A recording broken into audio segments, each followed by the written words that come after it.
Hey everyone and welcome back. Today we're going to take another deep dive into Palantir and see whether the bulls are ready for another round of takeoff or if the good days are really behind us.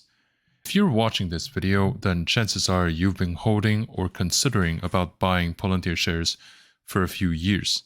And you're probably right. Palantir has given us one of the most incredible comeback stories that we've ever seen. And honestly, it's easily one of the top 3 stocks in this century so far.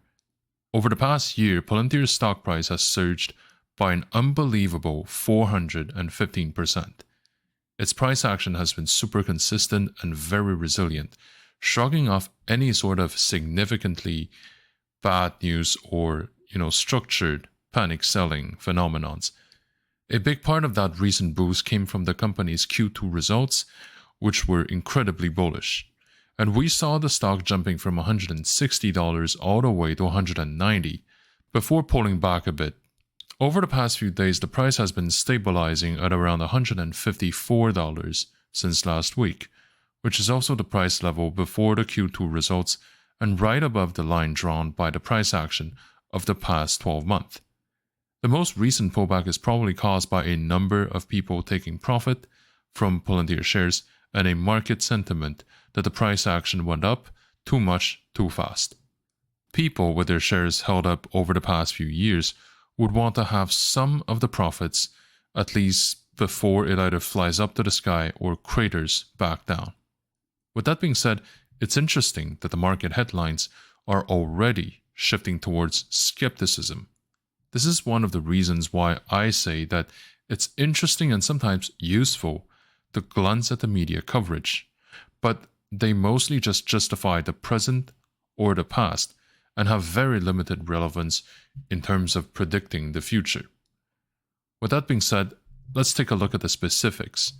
So first off, in terms of trading volume, this can tell us how many people are trading the stock.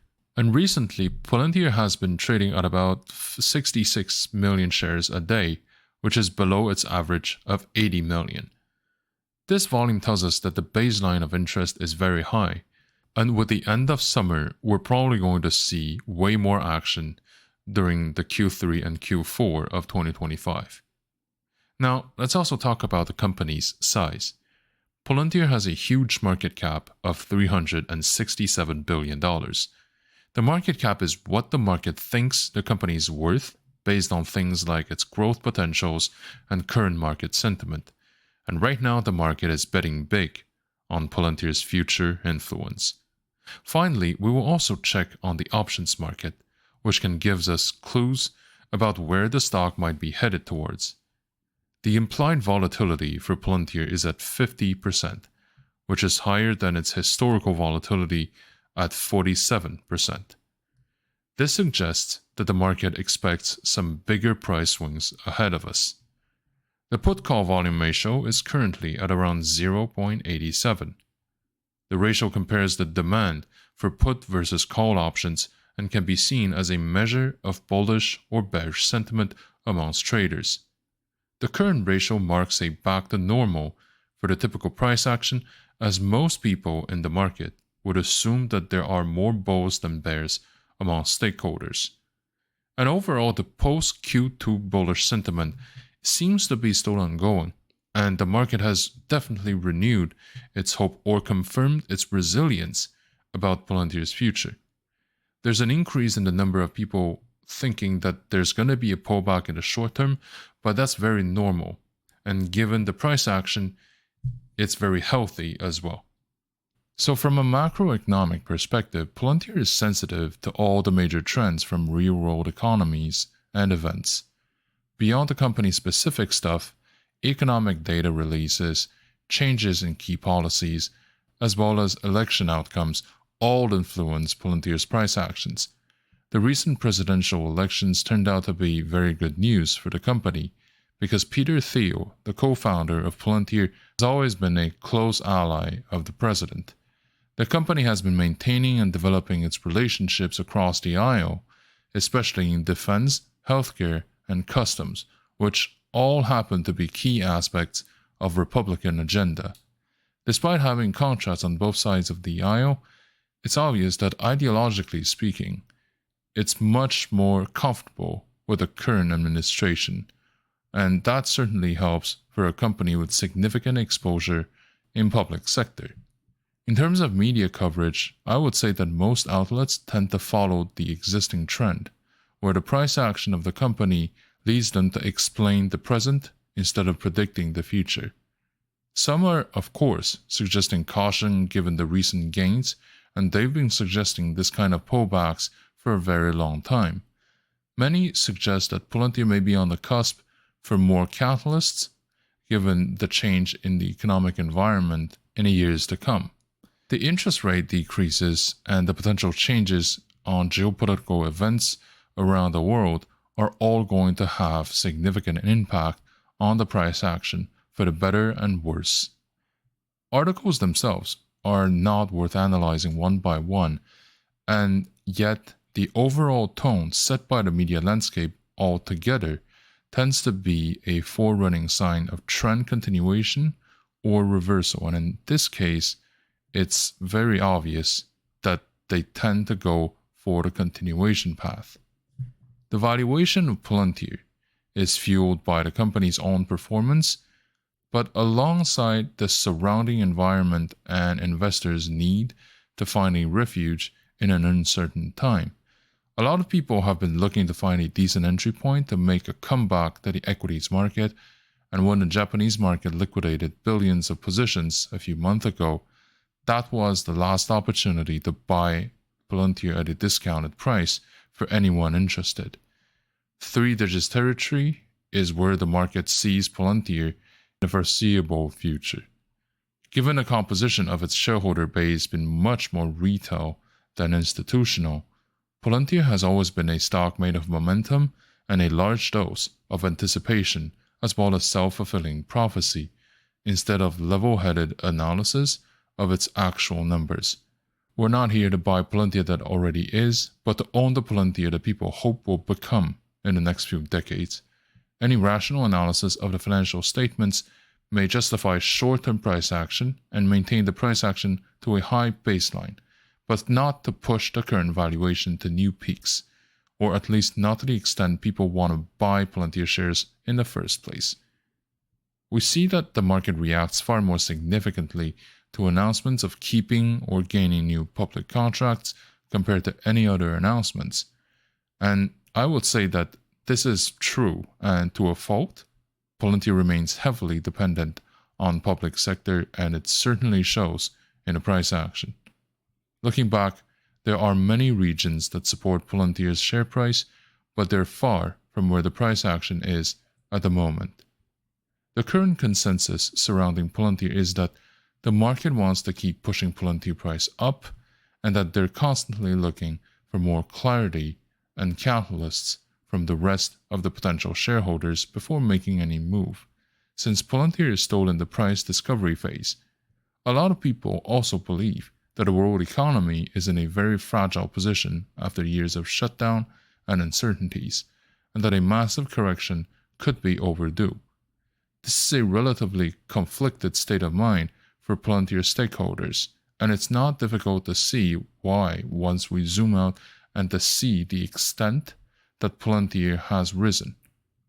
But from a longer-term perspective, Palantir has a pretty interesting price action pattern compared to all-time highs just a few years ago, because it has already succeeded in going beyond the previous resistance, and there's a lot of potential regarding where it's going to go next. Palantir is a tech company created in 2003 and then went public in late 2020, peak of the last market craze. It operated in data analytics sector of the tech space and has been one of the leading companies, or at least one of the most influential in that area.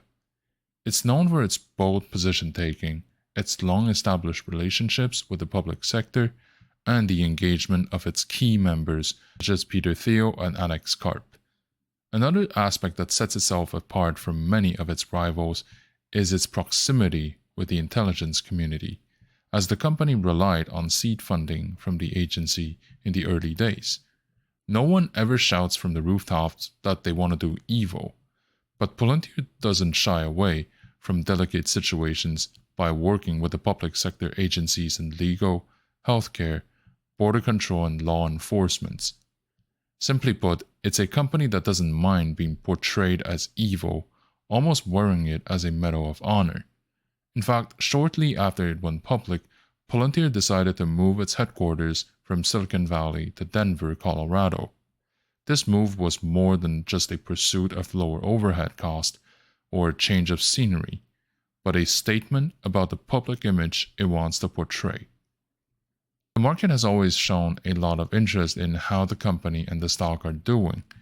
The fact that it went public when the bullish sentiment was sky high in the tech sector could have been a contributing factor, as the world was preparing for a fundamental change on how societies would function in a world ever more interconnected while remaining remote from physical offices.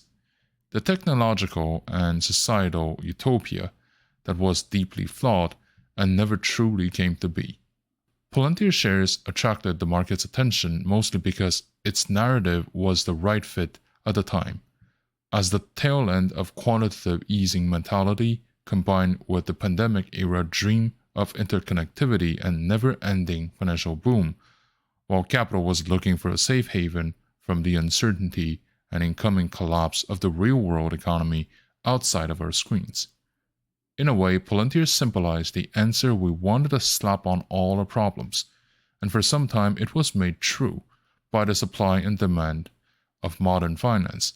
We're interested in Palantir's promise of reaching ever higher price levels, a promise that seemed to set in stone, when large quantities of money were pouring in a company with deep pockets to back it up, as the world was preparing to enter in a new era of endless growth. Now, this very optimistic narrative has been backed up by numbers and beyond. Financial information has always been known to move the markets, as stakeholders want to have their assumptions validated by something concrete. Gross margins, cash flows, and revenue growth are some of the most sought-after data points that people want to know about when looking up a company. The gross margin measures how profitable Pltr truly is at the core. Beyond its quality of marketing, the hype around its projects, and the brand power and charisma of its leadership, gross margin tells us whether there is enough demand for what the company offers, and if each additional dollar covers the additional expense that is generated alongside. And to that end, Palantir is a very successful company with a decent profit margin, even when the shares were traded below $10. This was the first sign that Palantir is more than just empty promises in exchange of your hard currency. The business model is something that can be scaled up and marked up because it has a true fundamental value validated by its clients. Once the core business model is validated, cash flows tells us whether Palantir will need to go through cash injections to keep its operations going. Very often, tech companies ask shareholders to pitch in even after they bought the shares, because the funds collected from equity sale don't cover the operating expenses. If that were the case, this would be a sign of weakness from the company, because it would mean that the company's own operations are not profitable enough to stand on their own. For Palantir, that issue is irrelevant because its cash flows have been positive for quite some time, mostly because its core operations are profitable and it doesn't need to dilute the shareholders to keep the lights on. But the numbers are not enough to keep Palantir to go higher. The most important factor is the growth rate of its revenue, especially from the public sector. Just like many other tech companies listed on a Nasdaq, people buying Palantir today want to buy the powerhouse to become, not the decently run and profitable company that is. This would also explain the very high multiplier that Palantir has compared to many other blue-chip companies in more mature sector. This is a double-edged sword for those who want to dabble into the tech field in general, but for Palantir, the public sector aspect is an additional side to watch for.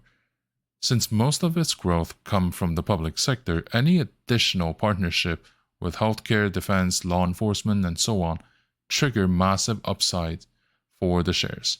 On the flip side of the coin, every time an existing partnership or some kind of scandal makes it to the headlines, Palantir shares may see a huge dip that could take a few days to come back from. The three measures are what define Palantir and what explain the dynamics in the market. It's an interesting company that people put a lot of hope and money into because the financial results do suggest that Palantir can deliver what people hope it will. Of course, since you're looking up about Palantir, chances are there are unique aspects piquing your interest. Trading or investing in Palantir does come with its own upsides, including its unique profile, its potential growth rate, the existing stability, and so on. Palantir is a company operating in data analytics, which is a very promising sector with lots of favorable talking points and potential vectors for future growth growing from it. The world is getting more digital and analytical on a daily basis as more and more business decisions need data-driven information to optimize daily operations of their own companies. Palantir has been trading for a few years, but its existence dates back from more than a decade ago, and its expertise does bring it head and shoulders above many other rivals. Its deep relationships with many deep-pocketed public sector departments in defense, law enforcement, and healthcare all require digital solutions for their planning and decision-making. Unlike many of the Silicon Valley unicorns, Palantir also doesn't pretend that it doesn't do any evil or won't do any evil, or that it lives in a perfect world. The headquarters move to Denver, along with the Davos speeches of its CEO Alex Karp, does suggest that Palantir is willing to take on challenges from our age and isn't afraid to say so very loudly. The relationships established by Alex Karp and Peter Thiel, two of the founding members of Palantir, have opened many doors in both public and private sectors, allowing Palantir to cruise on the trend. Recently, it also announced that it's going to participate in the trending AI field, which is one of the main reasons why the stock, skyrocketed. In addition to all this, Palantir does have a layer of stability that many of its rivals don't have, and that can be seen in its cash flow. Palantir's cash flows have been in the positive for some time already, which is a rare advantage above many of its competitors because it means that a company can sustain itself in terms of needs and doesn't need to beg investors to water down their own equity. With that being said, investing in Palantir also comes with a unique set of downsides due to its company's profile and the characters of the sector itself. Being a company analyzing data, Palantir will be much more exposed to potential legal problems compared to other kinds of businesses.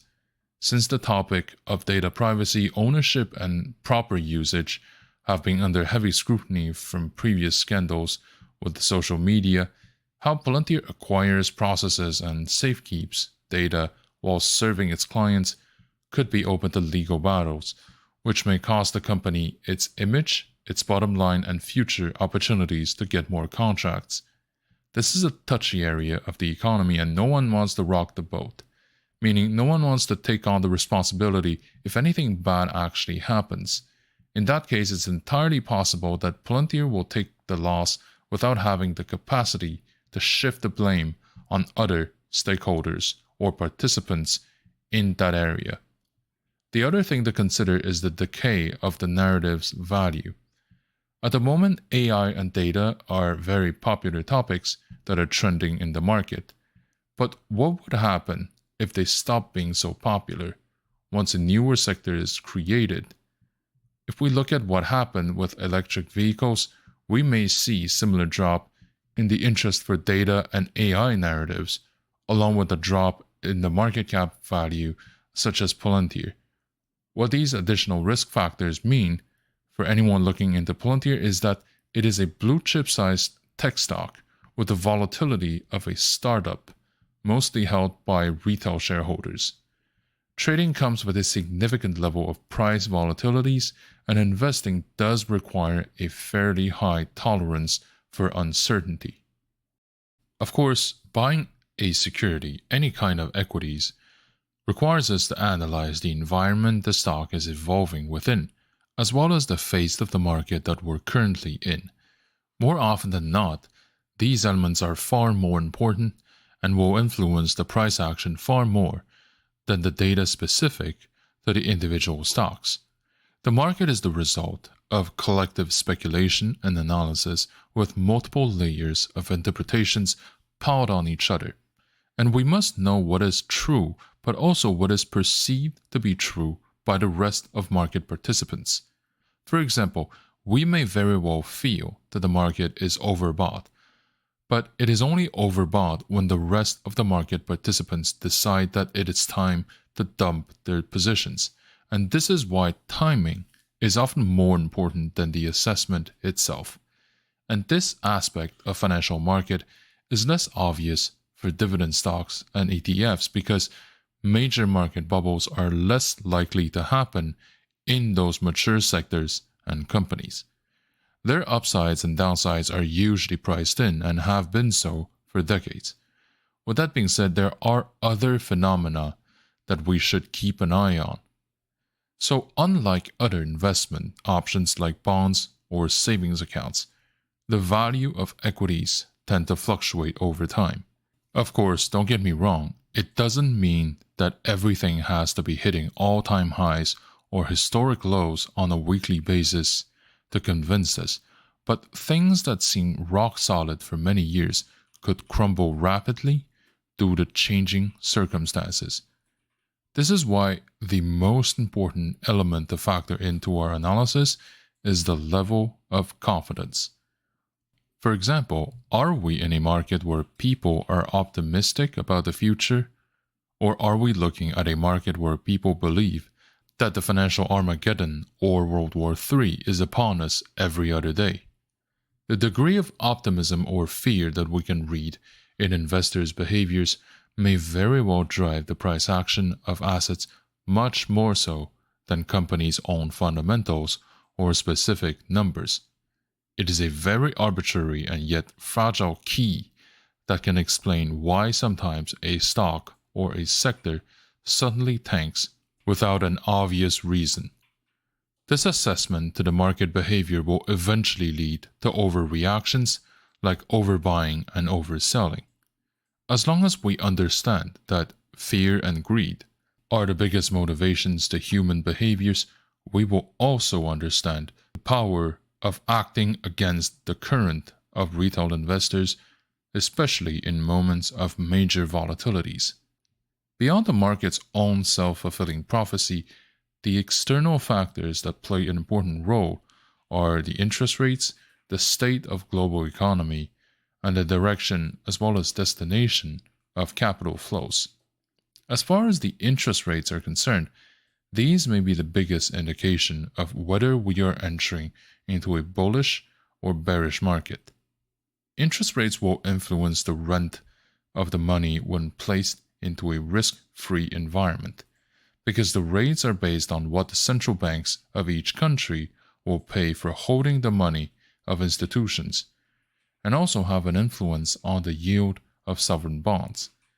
There is a near-perfect negative correlation between the interest rate and the equity price. At the moment, we can see that the interest rates are edging down around the world, and that usually means that it's a good news for the equities. It means that eventually there will be more market participants who want to risk their money in equities because collecting interest payments in a savings account is simply not worth it. The current tendency indicates that things are going to look better in the years to come, as the tight monetary policies around the world are being slowly replaced. And the state of global trade is another aspect to keep in mind, even though it may not be a must for a dividend stock to do well. The state of global economy doesn't just mean how well the collective economy is doing on a global scale, but also whether there is a will to carry out international businesses. To that extent, I would say that things have changed massively from the heydays of 1980s, as many countries are no longer willing to accept the very concept of globalized trades, with protectionism becoming the underlying tone in most countries. The circulation of goods, people, and information will gradually become regionalized, and that reality is likely to continue.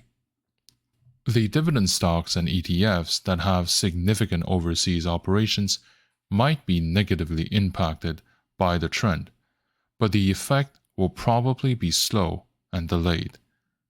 This will also depend on which segment of the operations is overseas, whether it's the cost or revenue centers.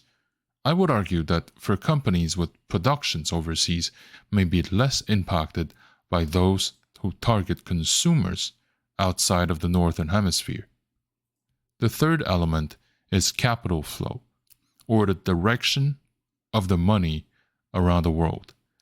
Capital has two objectives: preserving itself and maximizing the growth.